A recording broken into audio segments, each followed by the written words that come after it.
Selamat datang di channel Cerita Renal.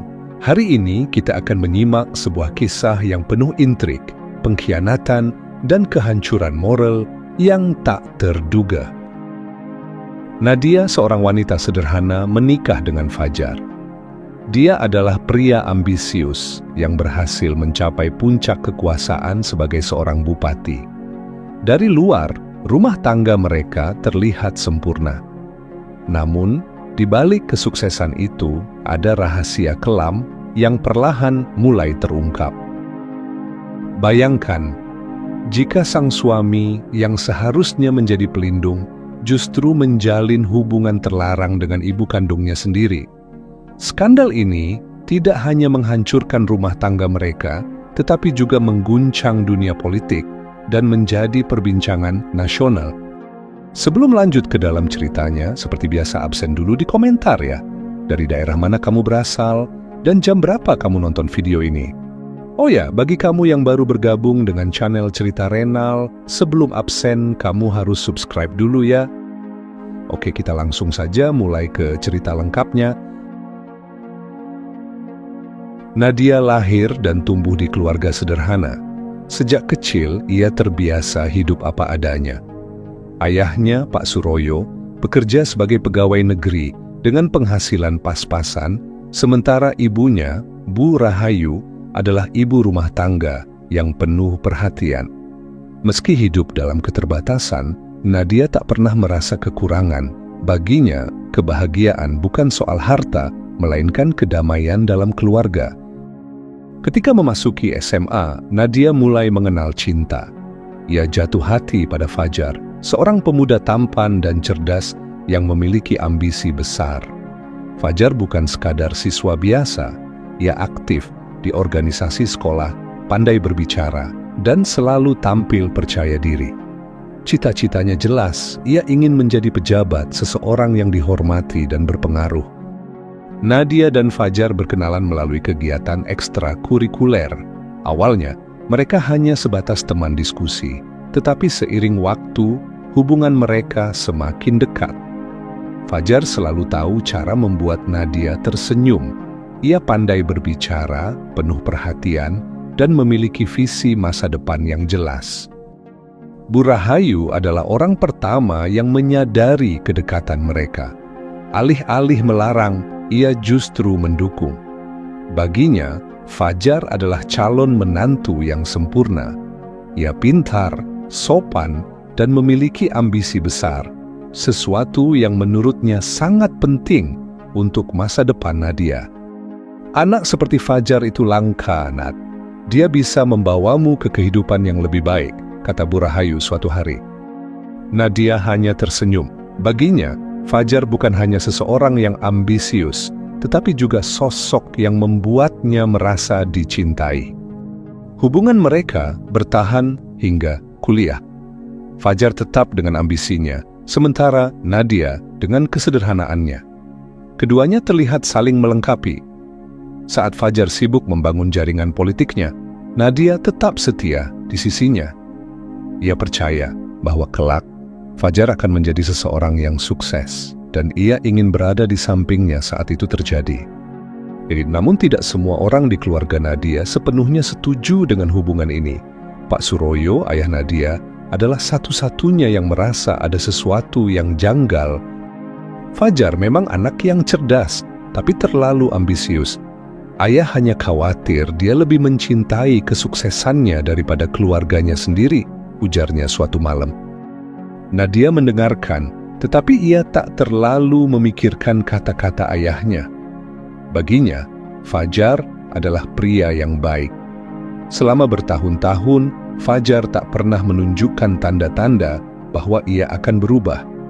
Ia tetap perhatian, tetap penuh semangat, dan yang paling penting, tetap mencintainya. Setelah lulus kuliah, Fajar segera melamar Nadia. Keluarga menyambut bahagia, terutama Bu Rahayu yang merasa impiannya menjadi kenyataan. Pernikahan mereka berlangsung sederhana, namun penuh kebahagiaan. Nadia percaya bahwa ia telah menemukan pria yang tepat. seseorang yang akan membawanya ke kehidupan yang lebih baik. Ia membayangkan rumah tangga yang harmonis, penuh cinta dan kebersamaan. Pernikahan Nadia dan Fajar awalnya berjalan harmonis. Mereka menikmati hari-hari sebagai pasangan baru, meskipun Fajar semakin sibuk dengan pekerjaannya. Ambisinya untuk terjun ke dunia politik semakin kuat. Ia mulai aktif di berbagai organisasi, membangun relasi, dan mengikuti berbagai pelatihan kepemimpinan. Nadia selalu mendukungnya. Ia tahu bahwa Fajar bukan tipe pria yang bisa berdiam diri. Ia selalu ingin lebih, ingin mencapai puncak. Awalnya, Nadia tak mempermasalahkan kesibukan suaminya. Baginya, selama Fajar tetap pulang ke rumah dan memberi perhatian, itu sudah cukup. Fajar semakin jarang di rumah. Ia menghadiri rapat hingga larut malam, bertemu dengan tokoh-tokoh penting, dan sering melakukan perjalanan dinas. Ponselnya tak pernah lepas dari genggaman. Selalu ada pesan masuk. Selalu ada panggilan yang harus dijawab. "Nadia, ini semua untuk masa depan kita," katanya suatu malam, ketika Nadia mengeluh karena Fajar nyaris tak punya waktu untuknya. Nadia hanya tersenyum tipis. Ia mencoba memahami. Sejak awal, ia tahu menikah dengan pria ambisius berarti harus bersabar. Usaha Fajar tak sia-sia. Dalam waktu singkat, ia mendapat posisi penting di partai. Namanya mulai dikenal, pengaruhnya semakin besar. Hingga akhirnya, saat pemilihan kepala daerah tiba, partainya mencalonkannya sebagai bupati. Kampanye besar-besaran dilakukan. Fajar semakin sibuk, semakin jauh dari rumah. Nadia, yang awalnya ikut mendukung di belakang layar, mulai merasa terabaikan, tapi ia menahan diri. Hari itu seharusnya menjadi momen paling membahagiakan bagi mereka berdua. Tapi anehnya, Nadia justru merasa kosong. Di tengah sorak-sorai dan pesta kemenangan, ia berdiri sendirian, menyaksikan suaminya dikerubungi orang-orang. Fajar semakin jauh, bukan hanya secara fisik, tapi juga secara emosional. Setelah menjadi bupati, kesibukan Fajar mencapai puncaknya. Ia tak lagi pulang setiap hari, rumah tangga mereka berubah. Nadia mulai menghabiskan lebih banyak waktu sendirian, tak ada lagi makan malam bersama, tak ada lagi obrolan ringan di sofa. Nadia mulai terbiasa dengan kesendirian. Tapi ada satu hal yang ia syukuri, ibunya, Bu Rahayu, selalu ada untuknya. Berbeda dengan Pak Suroyo, yang lebih memilih menjaga jarak, Bu Rahayu justru semakin dekat dengan Fajar. Ia sering datang ke rumah dinas, membawakan makanan, menemani Fajar saat Nadia tak ada. Ia selalu membanggakan Fajar di depan orang lain, seolah ia adalah ibu kandungnya sendiri. Awalnya, Nadia menganggap itu wajar. Ibunya memang selalu menyayangi Fajar. Lagi pula, apa salahnya jika ibu mertua dan menantu memiliki hubungan yang baik? Ia mulai melihat bahwa Fajar dan ibunya semakin sering berbicara berdua. Mereka tampak akrab, bahkan lebih akrab dibandingkan sebelumnya. Sesekali, ia melihat ibunya tersenyum saat menerima telepon dari Fajar. Nadia masih belum menaruh curiga. Ia hanya berpikir, mungkin ibunya ingin menjaga hubungan baik dengan menantunya. Hari itu, hujan turun deras. Di meja ruang tamu, ponsel Fajar tergeletak begitu saja, lupa dikunci. Layar menyala, memperlihatkan notifikasi pesan yang baru masuk. Mata Nadia terpaku. Pesan itu datang dari nomor yang sangat ia kenal. Nama kontaknya sederhana, Ibu. Tapi isinya membuat jantungnya berdetak lebih cepat. "Aku kangen. Aku ingin kamu di sini." Nadia mengerjapkan mata, memastikan ia tidak salah baca. Namun, pesan itu masih ada di sana, jelas dan nyata. Tangannya bergetar saat ia membuka percakapan itu. Apa yang ia temukan membuat dadanya sesak. Pesan-pesan sebelumnya penuh dengan kata-kata mesra. Ada panggilan sayang, ada ungkapan rindu, ada rencana pertemuan yang ditulis dengan hati-hati. Semua itu bukan percakapan biasa antara seorang ibu mertua dan menantu. Nadia terdiam. Otaknya berusaha mencari penjelasan. Mungkin ini hanya candaan, mungkin ada kesalahan, tapi nalurinya berkata lain. Dengan tangan gemetar, ia meletakkan kembali ponsel itu dan mencoba berpikir jernih. Ia harus mencari tahu kebenarannya. Ketika Fajar pulang larut malam, Nadia menunggu di ruang tamu. Begitu ia masuk, Nadia langsung bertanya dengan nada setenang mungkin. "Mas, kenapa ibu mengirimi pesan seperti ini?" Fajar menoleh sekilas ke arah ponselnya di meja. Ekspresinya tetap tenang. "Itu salah ketik, Nat. Kamu jangan berpikir yang aneh-aneh." Sebuah jawaban yang terlalu mudah, terlalu cepat. Nadia ingin percaya. Ia ingin meyakinkan dirinya bahwa suaminya tidak berbohong. Tapi ketika ia menoleh ke arah ibunya yang duduk di sudut ruangan, ada sesuatu yang aneh di wajah Bu Rahayu. Ia tidak terkejut, ia tidak panik, ia hanya tersenyum kecil, seolah sedang menyaksikan sesuatu yang sudah ia perkirakan. "Jangan berprasangka buruk, Nak," kata Bu Rahayu dengan lembut. "Ibu hanya ingin menjaga hubungan baik dengan Fajar. Kamu tahu sendiri betapa sibuknya dia. Ibu hanya berusaha mendukungnya." Ada sesuatu dalam nada suaranya yang membuat bulu kuduk Nadia meremang. Ia merasa seperti orang bodoh. Selama ini, ia mengira ibunya hanya ingin menjadi sosok yang mendukung pernikahannya. Tapi mengapa pesan-pesan itu terdengar begitu berbeda? Pak Suroyo yang diam sejak tadi akhirnya angkat bicara. "Nat, kamu harus lebih hati-hati." Nadia menoleh ke ayahnya. Wajah pria itu tampak lebih tua dari biasanya. Matanya penuh dengan kelelahan, seolah sudah lama menahan sesuatu yang ingin ia ungkapkan. Ayah tidak mau bicara banyak. Tapi ada hal yang sejak dulu sudah ayah curigai. Jangan terlalu percaya begitu saja. Perhatikan baik-baik, lanjutnya. Nadia menelan ludah. Kata-kata ayahnya menambah keresahan di hatinya. Ia ingin mengabaikan semua ini, ingin percaya bahwa semua hanya kesalahpahaman. Gerak-gerik Fajar dan Bu Rahayu bukan lagi rahasia. Sejak lama, warga memperhatikan hubungan yang terasa tidak wajar di antara mereka. Bisik-bisik mulai menyebar, dari pasar hingga ke kantor pemerintahan. Orang-orang bertanya-tanya, tetapi tak ada yang berani berbicara terang-terangan. Fajar adalah seorang bupati, seseorang dengan kuasa yang tak bisa disentuh sembarangan. Namun, ada satu hal yang tak bisa ia kendalikan, rasa ingin tahu warga yang semakin menjadi-jadi. Malam itu, sekelompok warga yang sudah lama curiga akhirnya memberanikan diri. Mereka berkumpul di sekitar rumah dinas bupati. Beberapa dari mereka membawa ponsel, siap mengabadikan apapun yang terjadi. Awalnya, mereka hanya mengamati dari jauh. Namun, ketika melihat bahwa rumah itu tetap terang hingga larut malam, mereka mulai berani mendekat. Salah satu dari mereka mencoba mengintip dari celah jendela yang sedikit terbuka. Apa yang mereka lihat membuat mereka terkejut. Tanpa berpikir panjang, mereka langsung menggedor pintu rumah dinas. "Ada apa ini? Tidak boleh sembarangan masuk ke rumah dinas," bentaknya, berusaha menghalangi mereka. Namun, warga tidak mundur.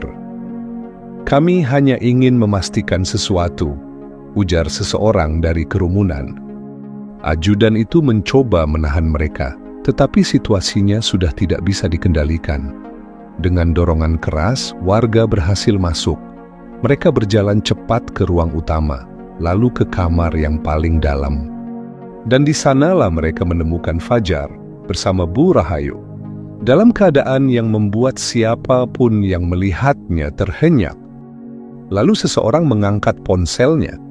Flash kamera menyala, merekam setiap detik dari pemandangan yang sulit dipercaya itu. Teriakan histeris pecah.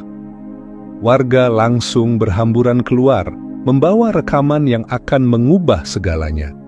Tak butuh waktu lama, video itu tersebar di media sosial. Grup WhatsApp, Facebook, bahkan berita online mulai membahasnya. Skandal ini terlalu besar untuk ditutup-tutupi. Sementara itu, di tempat lain, Nadia sedang menghadiri acara resmi. Ia duduk di meja utama, tersenyum kepada para tamu, berusaha memainkan perannya sebagai istri bupati yang anggun dan penuh wibawa. Tiba-tiba, ponselnya bergetar berkali-kali. Notifikasi berdatangan tanpa henti. Layar ponselnya menampilkan video yang direkam warga, video yang memperlihatkan suaminya bersama ibunya sendiri. Pagi setelah skandal itu pecah, suasana di kota kecil itu berubah drastis. Berita tentang penggerebekan rumah dinas bupati menjadi topik utama di mana-mana. Video yang direkam warga telah tersebar luas, mengundang reaksi dari berbagai pihak, bukan hanya masyarakat biasa, tetapi juga para pejabat, media nasional, bahkan tokoh-tokoh politik yang ikut angkat bicara. Nadia mengurung diri di rumah. Ia tidak sanggup membaca komentar yang terus bermunculan di media sosial. Nama Fajar dan Bu Rahayu menjadi perbincangan hangat, tetapi yang membuatnya semakin muak adalah banyaknya orang yang justru menyalahkannya. Bagaimana mungkin seorang ibu berselingkuh dengan menantu sendiri? Kasihan Bu Nadia, pasti sakit hati sekali. Ini seperti cerita sinetron, tapi terjadi di dunia nyata. Komentar-komentar itu terus bermunculan, membanjiri setiap sudut media sosial. Namun, di tengah sorotan publik yang semakin tajam, fakta baru yang lebih mengerikan mulai terkuak. Seorang mantan pegawai rumah dinas berani angkat bicara. Dalam sebuah wawancara dengan salah satu media lokal, ia mengungkapkan sesuatu yang mengejutkan. Saya sudah lama curiga, hubungan mereka bukan sekadar menantu dan mertua, katanya. Menurutnya, perselingkuhan antara Fajar dan Bu Rahayu bukanlah sesuatu yang baru. Itu sudah berlangsung selama 2 tahun, bahkan sebelum Fajar menikahi Nadia. Saya pernah melihat mereka berduaan di kamar saat Bu Nadia tidak ada. Tapi siapa yang berani bicara? Dia kan bupati, lanjutnya. Kesaksian itu membuat situasi semakin panas. Warga yang sebelumnya hanya mengira ini adalah skandal sesaat, kini mulai menyadari bahwa yang terjadi lebih dari itu. Pak Suroyo, yang sejak awal sudah mencurigai istrinya, akhirnya tidak bisa lagi menahan amarahnya. Selama ini, ia berusaha menutup mata, berpikir mungkin hanya dirinya yang berpikir buruk. Namun, setelah melihat bukti dan mendengar kesaksian banyak orang, kesabarannya benar-benar habis. Tanpa menunggu lama, ia melayangkan gugatan cerai kepada Bu Rahayu. "Aku sudah muak dengan kebusukan ini," ucapnya kepada seorang kerabat. Bu Rahayu yang kini menjadi pusat perhatian publik justru tidak menunjukkan penyesalan. Dalam beberapa kesempatan, ia terlihat tetap tenang, seolah tidak peduli dengan gunjingan orang-orang. Sementara itu, Fajar juga mulai kehilangan kendali. Dalam sebuah konferensi pers yang digelar secara mendadak, ia berusaha membela diri. Dengan wajah tegang, ia duduk di hadapan wartawan, berusaha menjaga wibawanya. "Saya difitnah. Ini adalah serangan politik yang sengaja dibuat untuk menjatuhkan saya," katanya dengan suara bergetar. Menurutnya video yang beredar adalah bagian dari konspirasi yang dilakukan oleh lawan politiknya. "Sejak awal saya tahu ada pihak yang tidak senang dengan pencapaian saya, dan mereka akan melakukan apapun untuk menghancurkan reputasi saya," tambahnya. Namun pernyataan itu justru membuatnya semakin dihujat. Banyak orang tidak percaya, jika memang ini hanya jebakan politik, mengapa ada begitu banyak bukti yang mengarah padanya? Mengapa tidak ada satupun pernyataan tegas yang menyangkal keterlibatannya dengan Bu Rahayu? Sejumlah media bahkan membandingkan video skandal itu dengan rekaman CCTV di rumah dinas. Dari hasil analisis, video tersebut asli, bukan rekayasa. Tidak ada yang bisa menyangkal fakta itu. Reputasi Fajar semakin hancur. Di sisi lain, Nadia masih berusaha memahami apa yang sebenarnya terjadi. Fajar Pria yang ia cintai sejak SMA telah mengkhianatinya dengan cara yang paling keji. Dan yang lebih menyakitkan, orang yang seharusnya paling ia percaya, ibunya sendiri, adalah orang yang menikamnya dari belakang. Ia duduk di dalam kamar, menatap layar ponselnya yang masih dipenuhi notifikasi. Foto-foto Fajar dan Bu Rahayu terpampang di berbagai portal berita. Semakin ia membaca, semakin hatinya hancur. Ia merasa hidupnya telah berakhir. Namun di tengah rasa sakit yang begitu dalam, satu pertanyaan muncul di benaknya. Apa yang harus ia lakukan sekarang? Setelah berhari-hari mengurung diri dalam keterpurukan, Nadia akhirnya mengambil keputusan yang tak bisa dihindari lagi. Ia menggugat cerai Fajar. Keputusan itu bukanlah sesuatu yang mudah. Meski dikhianati dengan cara yang begitu kejam, hatinya masih dipenuhi pertanyaan. Bagaimana mungkin pria yang ia cintai sejak remaja tega melakukan ini kepadanya? Bagaimana mungkin ibunya sendiri, orang yang melahirkannya, sanggup menghancurkan hidupnya? Namun, Nadia sadar bahwa ia tidak bisa terus terjebak dalam perasaan itu. Satu-satunya jalan adalah keluar dari pernikahan ini dan meninggalkan semua kenangan pahit di belakang. Dengan didampingi pengacaranya, Nadia resmi mengajukan gugatan cerai ke Pengadilan Agama. Berita ini pun langsung menyebar luas, semakin memperkeruh situasi yang sudah panas. Media terus memberitakan perkembangan kasus ini, sementara publik menunggu bagaimana akhir dari kisah tragis ini. Di sisi lain, Fajar menghadapi dampak yang jauh lebih besar. Skandal perselingkuhannya bukan hanya menghancurkan rumah tangganya, tetapi juga karir politiknya. Sejak video penggerebekan tersebar, tekanan dari berbagai pihak semakin kuat. Partai yang selama ini menaunginya mulai menarik diri dan menyatakan bahwa mereka tidak ingin dikaitkan dengan seorang pejabat yang terlibat skandal amoral. Masyarakat yang dulu mendukungnya kini berbalik menyerangnya. Aksi protes bermunculan di berbagai tempat, menuntut Fajar untuk segera mundur dari jabatannya. Seorang pemimpin harus memiliki moral yang baik. Kami tidak mau dipimpin oleh orang seperti dia, teriak salah satu pengunjuk rasa dalam sebuah siaran berita. Tak hanya itu, beberapa proyek yang sebelumnya ia bangun mulai dipertanyakan. Sejumlah penyelidikan pun dibuka, mencari tahu apakah ada penyalahgunaan wewenang yang dilakukan selama masa jabatannya. Awalnya Fajar masih berusaha mempertahankan posisinya, namun pada akhirnya ia tak bisa lagi menghindari kenyataan. Di hadapan awak media, ia mengumumkan pengunduran dirinya sebagai bupati. Dengan wajah lelah dan suara yang nyaris tak berdaya, ia berkata, "Saya meminta maaf kepada seluruh masyarakat. Saya sadar bahwa saya telah mengecewakan banyak orang. Oleh karena itu, saya memilih untuk mundur dari jabatan saya." Namun meski ia sudah mundur, hujatan terhadapnya tidak berhenti. Media terus mengangkat kisahnya sebagai salah satu skandal politik terbesar dalam beberapa tahun terakhir. Nama Fajar kini bukan lagi dikenal sebagai pemimpin muda yang berprestasi, tetapi sebagai pria yang menghancurkan karir dan rumah tangganya sendiri karena nafsu. Di tengah kejatuhan Fajar, ada satu orang yang tetap berdiri di sisinya, Bu Rahayu. Setelah resmi diceraikan oleh Pak Suroyo, Bu Rahayu tidak menunjukkan penyesalan sedikit pun. Sebaliknya, ia justru semakin terang-terangan membela Fajar. Dalam sebuah wawancara yang disiarkan televisi, ia dengan tegas mengatakan, "Kami saling mencintai. Apa salahnya? Apakah cinta harus selalu mengikuti aturan yang dibuat oleh masyarakat?" Pernyataan itu membuat banyak orang semakin geram. Bagaimana mungkin seorang ibu berbicara seperti itu setelah menghancurkan rumah tangga anak kandungnya sendiri? Namun bagi Bu Rahayu, dunia seakan sudah tidak lagi peduli. Yang ia pikirkan hanyalah Fajar.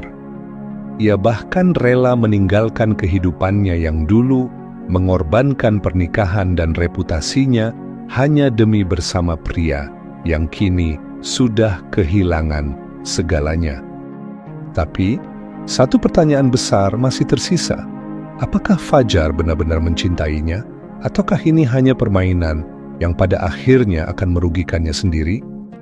Kasus ini terus menjadi bahan perbincangan nasional. Setiap hari ada saja berita baru yang muncul. Entah itu mengenai kehidupan Nadia setelah perceraian, kondisi Fajar yang semakin terpuruk, atau sikap Bu Rahayu yang tetap bersikeras mempertahankan hubungannya dengan mantan menantunya. Sementara itu, Nadia berusaha menghilang dari sorotan media. Ia ingin memulai hidup baru, jauh dari skandal yang telah mencoreng namanya. Namun, ia tahu bahwa ini belum benar-benar berakhir. Setelah melewati berbagai penghinaan dan penderitaan, Nadia akhirnya mengambil keputusan paling berat dalam hidupnya, melaporkan Fajar dan Bu Rahayu ke pihak berwajib atas dugaan perselingkuhan. Keputusan ini bukan sekadar bentuk balas dendam, melainkan upaya untuk menuntut keadilan atas pengkhianatan yang telah ia alami. Nadia sadar bahwa selama ini ia hanya menjadi korban. Nama baiknya tercoreng, harga dirinya diinjak-injak, dan masa depannya hampir hancur. Ia tidak bisa membiarkan semuanya berlalu begitu saja. Dengan didampingi kuasa hukum, ia resmi melayangkan laporan ke kepolisian. Kasus ini pun langsung menyedot perhatian publik. Di tengah tekanan dari berbagai pihak, Fajar hanya bisa pasrah. Setelah kehilangan jabatannya dan dihujat oleh masyarakat, kini ia harus menghadapi ancaman hukuman atas perbuatannya. Saat dipanggil oleh kepolisian untuk pemeriksaan, Fajar tetap bersikeras bahwa dirinya adalah korban konspirasi. Ini semua jebakan. Ada orang-orang yang ingin menghancurkan saya. Saya difitnah, ucapnya dalam sebuah wawancara singkat. Namun, tak ada yang benar-benar mempercayainya lagi. Sahabat-sahabatnya di dunia politik sudah menjauh. Rekan-rekan bisnis yang dulu mendukungnya, kini enggan berhubungan dengannya. Ia bukan lagi tokoh yang disegani, ia hanyalah seorang pria yang tersandung skandal dan kehilangan segalanya. Bahkan harta yang selama ini ia kumpulkan perlahan mulai terkuras. Kasus hukum yang dihadapinya membutuhkan biaya besar, belum lagi tuntutan perceraian yang membuat sebagian asetnya jatuh ke tangan Nadia. Fajar kini hidup dalam ketakutan. Setiap langkahnya selalu diikuti oleh sorotan media, dan setiap ucapan yang keluar dari mulutnya hanya menjadi bahan ejekan di masyarakat. Dulu, ia berdiri di puncak kekuasaan. Kini, ia bahkan tidak memiliki tempat untuk sekadar bersembunyi dari rasa malu. Sementara itu, Bu Rahayu tetap bertahan di sisi Fajar. Meski diceraikan oleh Pak Suroyo dan dihujat oleh masyarakat, ia tetap menegaskan bahwa hubungannya dengan Fajar adalah sesuatu yang tidak bisa disalahkan. Orang-orang boleh menilai kami sesuka hati, tapi yang tahu kebenaran hanyalah kami berdua, katanya dalam sebuah wawancara eksklusif. Pernyataan itu justru semakin memperburuk citranya di mata masyarakat. Namun, berbeda dengan Fajar yang mulai kehilangan segala-galanya, Bu Rahayu tampak lebih tegar.